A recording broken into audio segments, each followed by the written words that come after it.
ہمارا مدرسہ انسان کو انسان بناتا ہے۔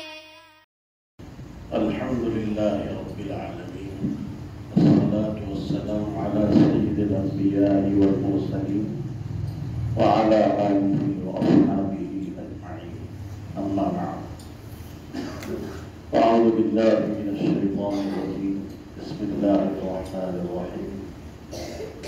اللہ الذی اخرجکم من بطون امہاتکم لا تعلمون شیئا، صدق اللہ العلی العظیم۔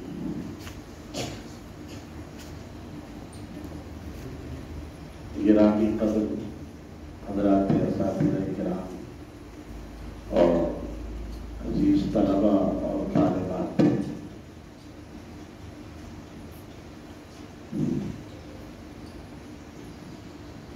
یہ ایک ایسا ادارہ ہے کہ جہاں آپ جیسے معصوم بچوں کو تعلیم دین کی دی جا رہی ہے۔ عزیز بچوں، مدرسے کے قیام کا جو مقصد ہوتا ہے وہ دو چیزیں ہوتی ہیں۔ پہلی چیز تعلیم اور دوسری چیز ہے تربیت۔ صرف تعلیم ہو، محض تعلیم ہو تو اس سے تو آپ کو معلومات حاصل ہو جائے گی، تربیت نہ ہو تو آپ سنور نہیں سکتے، محض علم سے کام نہیں چلتا۔ اس دنیا میں حضرات انبیاء کرام علیہ السلام کے حوالے دو ہی کام کیے گئے، ایک تعلیم دینا اور دوسرے انسانوں کی تربیت کرنا۔ ماشاءاللہ یہاں کے اساتذہ اور آپ کے ناظم صاحب شب و روز کی قیمتی گھڑیاں ان کی آپ کے پیچھے لگا رہے ہیں، صرف کر رہے ہیں، خرچ کر رہے ہیں، آپ کو سنوارنے میں، آپ کو سکھانے میں، پڑھانے میں، اور جس علم کو آپ یہاں رہ کر سیکھ رہے ہو اور حاصل کر رہے ہو، یہ وہ علم ہے کہ جس کا مقصد خدا شناسی ہے۔ ہم جس علم کو حاصل کر رہے ہیں وہ علم معاش نہیں ہے، وہ علم معاد ہے، اور علم معاش کا درجہ دوسرے نمبر پر آتا ہے، علم معاد کا درجہ پہلے نمبر پر آتا ہے۔ اس علم معاد کا مقصود اپنے معاد کو، اپنی آخرت کو درست کرنا اور اللہ کی معرفت۔ جس علم سے اللہ کی معرفت حاصل نہ ہو وہ علم نہیں ہے، وہ محض جہل ہے۔ شیخ سعدی علیہ الرحمن نے کریمہ ایک کتاب حضرت کی، ہمارے مدارس میں، بڑے مدارس میں پڑھائی جاتی ہے۔ حضرت فرماتے ہیں چشم از بے علم باید خدا، کہ بے علم نتوا خدا را شناخت۔ اس علم کے پیچھے مانند شمع کے پگھل جانا چاہیے۔ شمع جلتی ہے اور شمع جلائی جاتی ہے، آپ دیکھتے ہوں گے موم بتی جس کو بولتے ہیں، وہ بیچاری بھول کے اپنے آپ کو کیا کر دیتی ہے، فنا کر دیتی ہے، لیکن آپ کو روشنی پہنچاتی ہے۔ روشنی پہنچاتے وہ اپنی وجود کو ختم کر دیتی ہے، اور جیسے اس کا وجود ختم ہوتا ہے اندھیرا چھا جاتا ہے۔ تو امام شیخ سعدی علیہ الرحمن نے یہی بات اپنے شعر میں کہی ہے کہ مانند شمع کے، مثل شمع کے، علم کے پیچھے کیا ہونا چاہیے، پگھلنا چاہیے، پگھلنا علم کے خاطر۔ یہ کیوں؟ اس لیے کہ اس علم کے ذریعے سے اللہ کی معرفت پیدا ہوتی ہے۔ بغیر اس علم معاد کے اور اس علم دین کے آپ اپنے رب کو نہیں پہچان سکتے۔ علم معاش، اس کا مقصود دنیا کی روزی حاصل کرنا ہے، اس میں چیزوں کی معرفت حاصل ہوتی ہے، مخلوق کی معرفت حاصل ہوتی ہے، خالق کی معرفت حاصل نہیں ہوتی. اس لیے آپ بڑے خوش قسمت ہیں.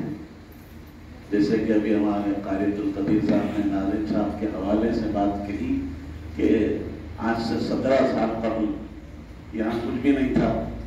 میں ہمارے محترم مولانا فلاحی صاحب اللہ ان کی قبر کو نور سے منور فرمائے، مولانا نصیب صاحب، یہ چند لوگ یہاں آئے تھے اور ہاتھوں سے ہمیں گدار لگائی تھی. الحمدللہ اللہ نے اس ادارے کو آباد کیا اور مزید انشاءاللہ آبادی بڑھتے رہے گی. ہماری دعا ہے آپ اپنے مقصد کو سامنے رکھیں اور قرآن مجید کی تعلیم میں اور اس کی تحصیل میں خوب جو ہے محنت سے کام کریں. جو اساتذہ ماشاءاللہ ناظم صاحب نے یہاں رکھے ہیں وہ اچھے قاری تو ہوں گے ہی انشاءاللہ، میں یہی امید رکھتا ہوں. تو آپ ان سے حاصل کریں اور اپنے قرآن کو بہتر سے بہتر بنانے کی کوشش کریں. دیکھو آج یہ دن مجھے یہاں نہیں رہنا چاہیے تھا، مجھے بہت دور جانا تھا. حضرت میرے استاذ، میرے بہت ہی مشفق اور مہربان حضرت قاری احمد اللہ صاحب رحمۃ اللہ علیہ، آج جن کو ہم بڑے ہمارے دل میں ان کے لیے بہت محبت تھی. محبت ہی نہیں عقیدت تھی. یہ فن کا ایمان تھا، قرات کا ایمان تھا، تجوید کی تان سے بھی ہم واقف نہیں تھے. اللہ اس ہستی کو اپنی جوار رحمت میں جگہ فرمایا. اپنی زندگی کے تقریباً 50-55 سال حضرت میں جو ہے ایک ہی ادارے میں گزارے اور آج اللہ کو پیارے ہو گئے. آپ سب بھی ان کی اپنی دعا فرمائیں، اللہ ان کو اپنے جو ہے جوار رحمت میں جگہ نصیب فرمائیں، حضرت کی مغفرت فرمائیں. ہزاروں ان کے طلباء ہیں، قرآن کو انہوں نے ہمیں سکھایا. پھر ہم نے الحمدللہ ان کے توسط سے اپنے پاس پڑھنے والے بچوں کو سکھایا. قاری عبدالقدیر صاحب بھی کہہ رہے تھے میرے استاد ہیں، ہمارا کچھ نہیں ہے، ان کے اندر طلب تھی، ہم نے ہمارے پاس آئے، ہم نے ان کو پڑھایا. ایسے ہی بچوں جیسے تم ابھی آج بیٹھے ہو، چھوٹے چھوٹے ننھے منھے معصوم پیارے بچے، ایسے یہ بھی ایسے طالب علم تھے. لاؤ بالی پن تو بچوں میں ہوتا ہی ہے، پکڑ پکڑ کے ان کو کھینچ کھینچ کے لایا. یہ لوگ پڑھنا نہیں چاہتے تھے، ہمارے دور دم کو دیکھ کے بھاگ جاتے تھے. ان کو اصل بات تہجد میں جائزہ جب میں نے اٹھا کے پڑھا ہے، تہجد کا وقت اذان سے پہلے اپنے گھر سے اٹھ جاتا تھا. اللہ میری اہلیہ کو بھی جزائر کرتا ہے. اس نے بھی جو ہے ایسے قربانیاں کی، اس کو اٹھ کر چائے بنا کے دینا پلانا اور ہم لے جانا مدرسے میں پڑھانا. آج اس کی قدر آج نہیں ہوگی، کل ہوگی. کل خدا کے سامنے جب آپ پیش ہوں گے اور یہ جس طلبہ کی دعائیں موصول ہوگی. آج جب وہ اپنے استاد کے لیے رو رہے ہیں، ان کے لیے دعائیں کر رہے ہیں. ایسے کہ جسمانی اولاد تو بے وفا ہو سکتی ہے لیکن روحانی اولاد بے وفا نہیں ہو سکتی. اس لیے آپ یہ ناظم صاحب کے اساتذہ کی روحانی اولاد ہو، ان اساتذہ کی قدر کیجیے. یہ اپنا قیمتی وقت آپ کو دے رہے ہیں، پڑھا رہے ہیں. لہٰذا آپ کا دینی اور اخلاقی فریضہ ہے کہ آپ ان کی قدر کریں، ان کا ادب ملحوظ رکھیں اور مدرسے کو اپنا مدرسہ سمجھیں، مدرسے کی اشیاء کو اپنی اشیاء سمجھیں. ایسا نہیں بچوں، عام طور سے ایسا ہوتا ہے کہ بچے جو ہے نا بچے ہی ہوتے ہیں. لیکن حضرت تھانوی علیہ الرحمن کی خدمت میں ایک بچہ پیش کیا گیا تو وہ پیش کرنے والے نے بچے کو بہت غائب درجہ ادب سکھایا. حضرت کے سامنے ایسے بیٹھنا، ایسے ہاتھ جوڑ کے بیٹھنا، کچھ بولنا نہیں، جب پوچھے تو جواب دینا. حضرت کے خانقاہ میں پیش کیا گیا تو حضرت نے فرمایا کہ بھئی آپ نے بزرگ بھیجا ہے یا بچہ بھیجا ہے؟ بچے ہوتے ہیں تو جو ہے اچھل کود تو ان کا طبعی چیز ہے. اچھل کود تو آپ کو منع نہیں کر رہے، لیکن توڑ پھوڑ نہیں چاہیے. اپنے گھر کے سامان کو آپ کے اپنے ساتھ اپنے گھر کی کچھ چیزیں لاتے ہوں گے، اتنا سنبھال کے رکھتے ہو ہے نا. لیکن مدرسے کی جو ہے بیت الخلا، مدرسے کے حمام، مدرسے کے لوٹے، مدرسے کی چیزیں، آپ اس کی قدر نہیں کرتے. اس کو توڑیں گے پھوڑیں گے، خامہ خواہ کانٹے گھسائیں گے، سوراخ کریں گے، کرتے ہو نا بچوں؟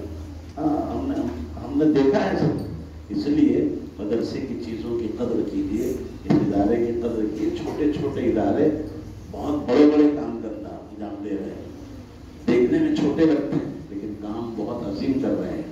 اگر یہ چھوٹے ادارے نہ ہو تو پھر بڑے اداروں میں یہ بچے کہاں سے آئیں گے؟ یہ مٹیریل سپلائی کر رہے ہیں بڑے بڑے اداروں کو۔ آج دارالعلوم دیوبند کتنا بڑا ادارہ ہے، پورے ہندوستان کے مدارس، ام المدارس کہا جاتا ہے۔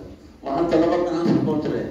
ایسے ہی جو ہے چھوٹے چھوٹے مدرسوں سے پڑھ کر بڑے مدرسے کا رخ کرتے ہیں بچے جا کر، ماشاءاللہ۔ پھر اس کے بعد وہاں سے فارغ ہوتے ہیں تو کوئی حافظ قرآن بنتا ہے، کوئی ماشاءاللہ بہترین قرآت سواد کا ماہر قاری بن کر نکلتا ہے، اور کوئی جو ہے جناب ماشاءاللہ بہترین استاد تفسیر، استاد حدیث۔ آج ہمارے ناموں کے ساتھ استاد تفسیر، استاد حدیث جو لگایا جا رہا ہے، کل ہم ایک مکتب میں پڑھا کرتے تھے، کوئی اندازہ کر سکتا تھا کہ ہم تفسیر اور حدیث کے استاد بنیں گے، قرات اور تجوید کے استاد بنیں گے؟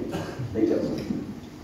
ان کو پڑھانے والا آج بھی بقید حیات مولانا عبدالسبحان صاحب قریشی، آپ پہچانتے ہوں، وہ میرے مکتب کے استاد ہیں۔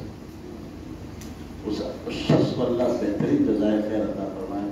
انہوں نے ہم کو ایک دیہات سے اٹھا کے اورنگ آباد کاشی العلوم میں داخل کیا۔ سال 2 سال ہم نے وہاں پڑھا اور اس کے بعد پھر وہاں سے ہم داخل کیسے گئے میں بھی تو میرے تصور میں واقعات تھا۔ آج سوچتا ہوں تو عجیب بھی ہوتا ہے کہ میں کیسے گیا ہوں، لیکن اللہ تبارک و تعالیٰ جب کسی کو بنانا چاہتے ہیں، کسی کو سنوارنا چاہتے ہیں، کسی کو جو ہے دینی فہم اور دینی سمجھ دینا چاہتے ہیں، مستقبل میں اس کے ذریعے سے لوگوں کو فائدہ پہنچانا چاہتے ہیں نا، تو اس کے لیے اللہ راہیں کیا کرتے ہیں؟ ہموار کرتے ہیں۔ ہم نہیں بتا سکتے کہ ان میں سے کون جو ہے انور شاہ کشمیری بنے گا، کون اس میں سے شیخ الہند بنے گا، کون اس میں سے جو ہے بہترین قاری احمد اللہ بنے گا، کون اس میں سے مفتی احمد خان پوری بنے گا، نہیں بتا سکتے۔ لیکن جو قدر کرے گا یار، بغیر قدر کے کوئی آگے بڑھ نہیں سکتا۔ علم کی قدر کیجیے، اساتذہ جو آپ کے جو ہے معلمین ہیں ان کی بھی قدر کیجیے، مدرسے کی قدر کیجیے، مدرسے کی چیزوں کی قدر کیجیے، حتیٰ کہ مدرسے کا چلانے دینے والا خادم اس کی بھی قدر کیجیے۔ یہ سب چیزیں بڑی کام آتی ہے، مفید ثابت ہوتی ہے۔ عزیز طلبہ، میں تو بہرحال میں تو ذہن میں کچھ بھی نہیں تھا کہ آپ کو ایسا مجھے کچھ بولنا پڑے گا۔ میں تو سوچا تھا کہ جان کے 2 رکعت پڑھیں گے، نماز وماز پڑھ کے ہلکی سی چائے وائے پی کے نکل جائیں۔ خیر، آپ نے ہمارے اعزاز میں اور استقبال میں ان بچوں کو پیش کیا، پیچھے بچیاں بیٹھی بنا دی ہیں ماشاءاللہ۔ عزیز بچیوں، آپ ابھی چھوٹی ہو، معصوم ہو، لیکن کل کی کسی گھر کی آپ جو ہے نا بہو بننے والی ہو، بچوں کی مائیں بنو گی، تمہاری گودوں میں بچے بنیں گے۔ آپ اگر دیکھو کہتے ہیں بچیاں بنتی ہیں پڑھتی ہیں نا تو پورے خاندان کو جو ہے سنوار دیتی ہیں۔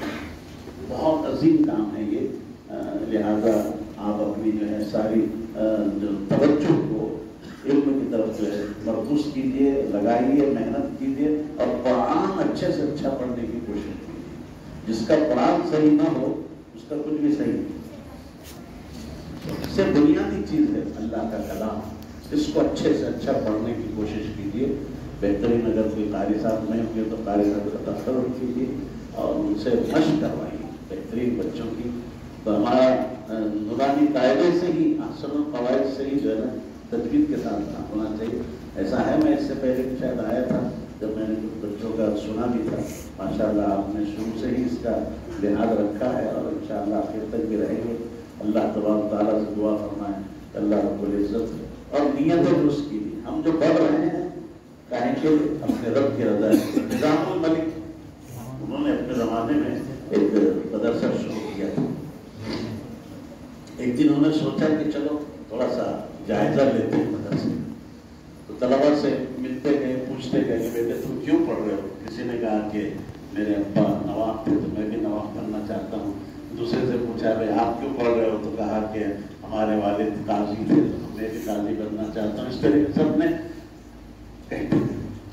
تو تقریباً 99% طلبا ایسے ہی نکلے جن کی اغراض اور مقاصد تعلیم کی دنیاوی تھی۔ اب اس نے فیصلہ کر دیا نظام الملک نے کہ بھائی اس ادارے کو تالا مار دیں، کوئی ضرورت نہیں اس ادارے کو باقی رکھنے کی، تالا مار دیں۔ چلتے چلتے وہ آ رہے تھے، دیکھا کہ ایک کوٹری میں، ایک اندھیرے میں ایک چھوٹا سا ننھا منھا بچہ شمع جلا کر پڑھ رہا۔ تو نظام الملک آگے بڑھے اور کہا کہ چلو اس سے بھی پوچھ لیتے ہیں۔ جا کر اس کے پاس ادب سے بیٹھے اور پوچھے، بیٹے تم کیوں پڑھ رہے ہو؟ اس علم کے حاصل کرنے کا کیا مقصد ہے؟ تو اس بچے نے کہا کہ میں اپنے رب کو راضی کرنے کے لیے پڑھا۔ کیا؟ اپنے رب کو راضی کرنے کے لیے پڑھا۔ نظام الملک نے اپنا فیصلہ بدل دیا، کہا کہ اگر ایک بھی طالب علم ایسا ہے کہ جس کی نیت صحیح ہے اور رضائے رب کے لیے پڑھ رہا ہے تو مدرسہ جاری رہے گا، چاہے 100 میں سے 99 طلبہ ان کی نیت صحیح نہ ہو، ایک کی بھی صحیح ہو، ایک بھی اگر تم میں سے بن کے نکل گیا تو ناظم صاحب اور اساتذہ اور مدرسے کے جو منتظمین ہیں ان کا بیڑا پار ہو جائے انشاءاللہ۔ ان کی محنت کرنا، ان کی تگودو کرنا، ان کی صحیح کرنا، ان کی کوششیں کرنا، یہ سب بار آور ثابت ہوگی، ثمر آور ثابت ہوگی انشاءاللہ العظیم، دنیا میں بھی۔ اور آپ جانتے ہیں وہ بچہ کون تھا؟ بعد میں وہی ننھا معصوم بچہ امام غزالی، امام غزالی رحمۃ اللہ علیہ۔ آج ہم ان کا نام احترام کے ساتھ لے رہے، بڑے امام تھے اپنے زمانے۔ یہ اسی چھوٹے مدرسوں سے پڑھ کر نکلے ہیں۔ اپنی نیتیں درست کر لو، کاہے کے لیے پڑھ رہے ہو؟ اپنے رب